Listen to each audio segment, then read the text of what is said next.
Welcome to the History and Heritage Podcast with me, Liam Blake. Join me as we uncover hidden stories and insights that shaped our world. From mysteries to legacies, join us on this journey through time. God has no country. Those were the words of an Irish priest whose life became a defiance of border, politics and fear. Monsignor Hugh O'Flaherty, a man born in rural Ireland who ended up at the very heart of Rome during its darkest days.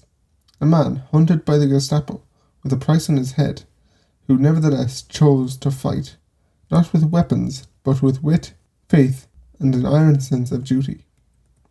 Today, on the History and Heritage podcast, we're telling the story of the Scarlet Pimpernel of the Vatican. Hugh Joseph O'Flaherty was born on the 28th of February 1898 in Lisrobin, Kishkeam, County Cork, at his mother's family home. He was the eldest of 4 children.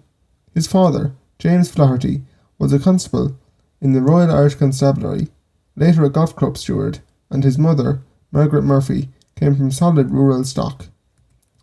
Although born in Cork, Hugh was raised in Killarney, County Kerry, a town that would always feel like home. It shaped him, and in later years he never forgot where he came from. He grew up in a time of tension. Ireland was restless, and his father's RIC position put the family in an awkward place. Loyalist in the eyes of some, nationalist in the eyes of others. But there was a single defining thread in Hugh's childhood.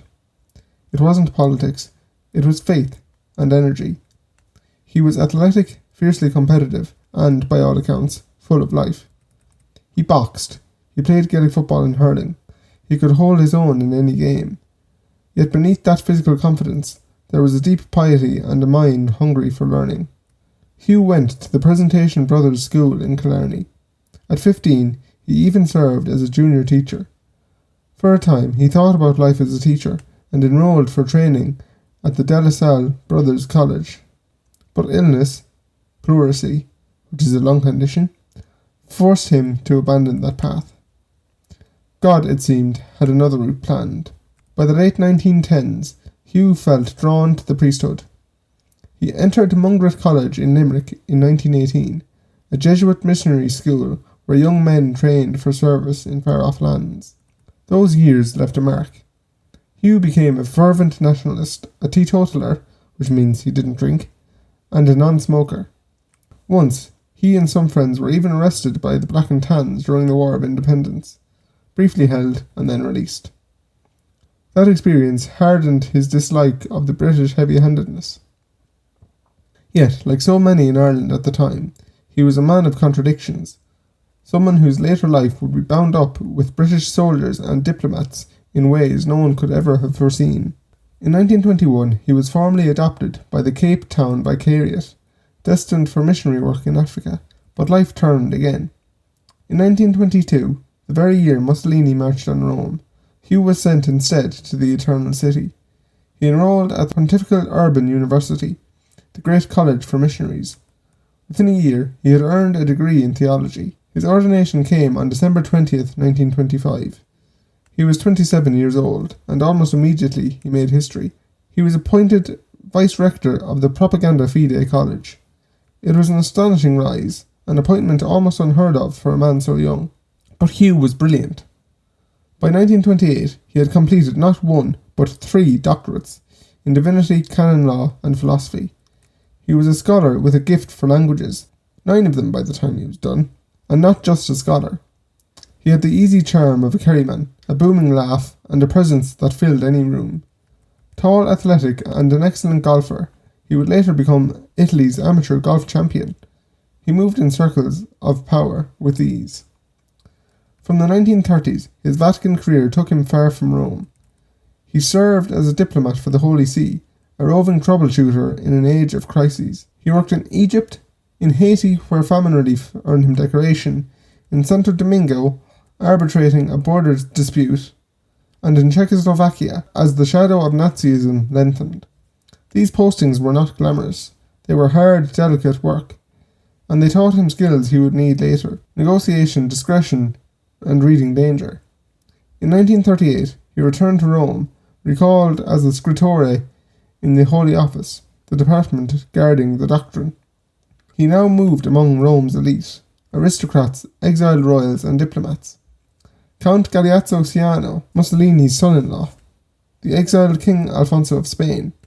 These social connections and his easy charm would one day help save thousands.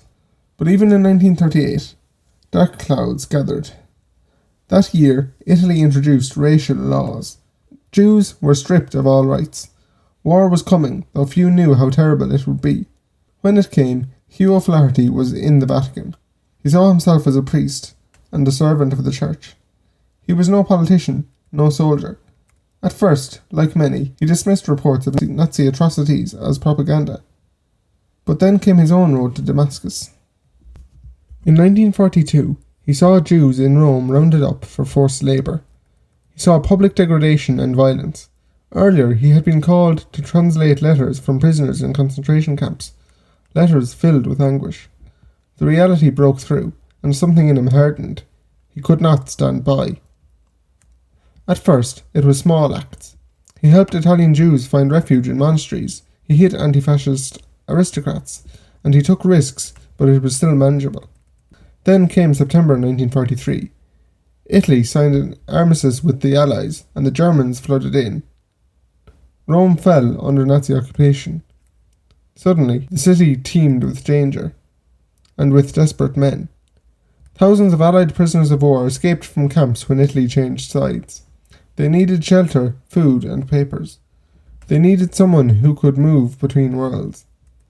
Hugh O'Flaherty, Monsignor Hugh O'Flaherty, became that man. His operation began informally. A few safe houses and a handful of helpers, but it grew. By autumn 1942, it had become what escapees called simply the organisation. It was vast, more than 60 hiding places across Rome and Lazio, convents, seminaries, apartments, and even homes of nobility. Some fugitives were hidden within sight of Gestapo headquarters. Others were disguised as monks, labourers, or even bus drivers. They were fed, clothed, and given forged papers. And as always, at the centre, O'Flaherty, improvising, persuading, raising money, kept the whole thing together with sheer nerve. But he was not alone. The network was a mosaic of courage. Major Sam Derry, a British officer who escaped captivity, brought military discipline and ran the line day to day. John May Butler from the British legation, Sir Darcy Osborne, the British ambassador, and John Furman, a Jewish British army captain. Couriers like Delia Murphy, the Irish singer and wife of the Irish envoy, who risked her life carrying messages. Italian nobles, Prince Doria F. Pamphili, Marchesa Malaspina, and Countess Lovatelli, opened their palaces. Farmers, partisans, and priests all played a part. The money came from everywhere. Wealthy Roman families, diplomatic channels, and O'Flaherty's own pocket. He would later say he impoverished himself doing this work. He had no illusions about the risk, nor did the Gestapo. Their chief in Rome was Herbert Kappler, a man who would become O'Flaherty's nemesis. Kappler despised him. He ordered raids, he sent spies, he set traps. He even painted a white line across the cobbles at the edge of St. Peter's Square, marking Vatican territory, so his men knew where they could not cross. O'Flaherty would stand just inside that line, reading his breviary, meeting fugitives under the Gestapo's noses. Kappler put a bounty on his head, 30,000 Reichsmarks. It might as well have been a death sentence if they caught him. And they tried. In March 1944, Kappler's men stormed the Pamphili Palace. O'Flaherty escaped dressed as a coalman. Another time, they planned to kidnap him as he left the Vatican. Swiss guards foiled that one. He lived on his wits every day knowing betrayal could come. And betrayal did come. The network was infiltrated more than once. Helpers were executed. The Ardeatine Caves massacre in March 1944 claimed 335 lives, some connected to his lying. Still, he pressed on, because by then, this was not a choice, this was a moral imperative. When Rome was liberated on June 4th, 1944, the scale of what O'Flaherty had done became clear. He had directly sheltered nearly 4,000 men, 3,125 escapees, including 1,695 British soldiers. Total lives saved, when you count Jews and Italians, ran to over 6,500. The Allies hailed him as a hero. The Vatican, cautiously, did too. He received the CBE from Britain, and the US Medal of Freedom with a silver palm, along with decorations from Canada, Australia and France. He was the first Irishman ever appointed as a notary of the Holy Office, yet he refused all offers of money. He even turned down an Italian pension. He had not done this for reward. After the war, he did something even more astonishing. He visited Herbert Kappler in prison. Month after month, year after year, he sat with the man who had hunted him. He spoke with him, listened to him, and in 1959, O'Flaherty baptized Kappler into the Catholic Church. Asked why, he gave no grand explanation. For him, it was simple. Mercy was not optional. It was the core of the gospel. Monsignor O'Flaherty never wrote a memoir. He never courted fame. In Ireland, for decades, his story was scarcely known. He worked quietly in the Vatican and then suffered a stroke in 1960. He retired home to Carsavean in County Kerry to live with his sister Bridie. Later, he spent time in Los Angeles as an advisor, still active despite his frailty. A second stroke in 1963 finished the work he had first begun. He died on October 30th, 1963, aged 65. He was buried in Carsavean in the shadow of the Atlantic, no pomp or no fuss. Today, his legacy stands taller than ever. There is a statue in Killarney, unveiled in 2013 by President Michael D. Higgins, and a plaque in Rome's Campo Santo Teutonico. There is also a tree in Jerusalem planted by the State of Israel in recognition for saving the Jews, and a memorial grove in Killarney National Park. His story has been told in books like Brian Fleming's The Vatican Pimpernel, and in film, particularly the 1983 classic The Scarlet and the Black, with Gregory Peck as O'Flaherty and Christopher Plummer as Kappler. He is remembered now as the Oscar Schindler of Killarney, but the title he cherished most was the simple priest, a man who lived his motto, God has no country. What do we take from his life?